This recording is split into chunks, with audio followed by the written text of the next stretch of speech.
I often feel behind in my wholesaling and flipping business, and when I do feel behind, I go to the biggest founders who made the biggest companies in the world and I get perspective. I was studying Jeff Bezos and I came across his mantra that he had when he was growing Amazon, which was get big fast. Now, obviously, Amazon is a completely different business model and company than what a wholesaling and flipping business is, but I'm gonna explain exactly how we can translate what Amazon did to grow their company and what you can do and what we're currently doing with our wholesaling and flipping business now to grow it as big as we can. If you don't know me, my name is Dawson Skorcheski. I'm a local wholesaler and flipper here in Sioux Falls, South Dakota, where we have the largest company in our area and we do 80+ deals every single year. In the beginning, Amazon started out just selling books. So they're in the book selling space, and their biggest competitor was Barnes & Noble, who had the biggest brand recognition, the most marketing dollars, and all the resources in the world and knew everything about selling books physically in store, and that was his biggest competitor at the time. So with this in mind, knowing he was going up against a massive powerhouse who had years of experience and massive amount of resources, he had one thing he had to do, because if he went at the same pace as they did, growing with the entire internet at the time when they started out, he would lose. He didn't have an option to play at their pace or slower. He had to grow super fast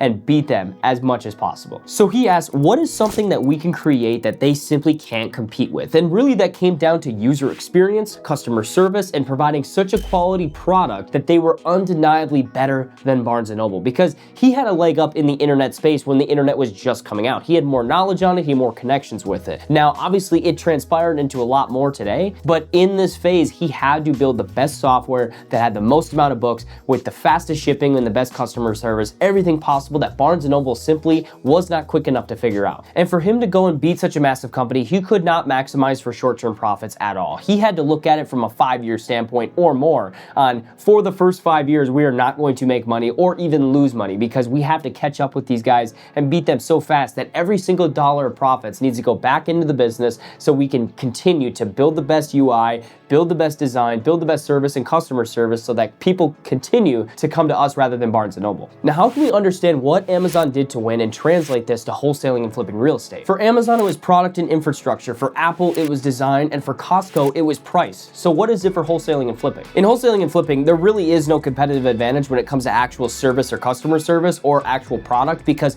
we all provide the same service. We all give cash offers. We all can close quickly. We all don't charge any fees or commissions. And so really there's no competitive advantage there in that sector. But the true underlying competitive advantage, if you're trying to grow a wholesale company as big as you possibly can, is having a hyper relevant, hyper credible, and hyper reputable, big, massive company in your local area, and make sure that everyone in your local area knows exactly who you are and what you do. And the company who has the biggest brand is simply going to win. So that way, anytime, even though they may not be ready to sell today, you are investing into tomorrow's leads rather than today's leads. You're not investing, at bottom of funnel, everything who people are ready to go right now. You are catching them so far in the front and so far in the beginning that they always think of you. Even though they may not be ready to sell right now, they will think of you when the time is right. Because at the end of the day, most wholesalers and flippers, they are optimizing for the bottom of the funnel, which, to be fair, is a smart way if you don't have a whole lot of funds to spend. If you have more funds to spend, that is where you need to get a lot more out there and you need to get a lot of exposure, because if you can catch those leads way earlier, have a more reputable company, more credibility, and get to them quicker,